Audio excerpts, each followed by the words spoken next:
পুরো প্রথম আকাশটাকে যদি একটা বড় মানচিত্র বানানো হয়, আমরা যে পৃথিবীতে আছি মাইক্রোস্কোপ দিয়েও এটাকে খুঁজে পাওয়া যাবে না।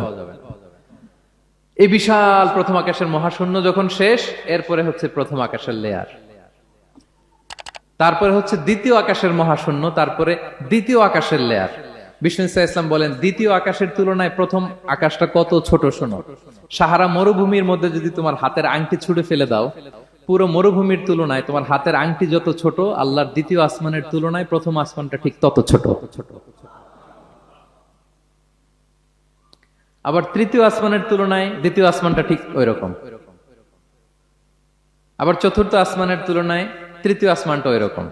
এইভাবে 7 আসমান, এরপরে আল্লাহর কুরসি, মাউদাউল কাদামাইন, যেখানে আল্লাহ তার কুদরতি পা রাখেন।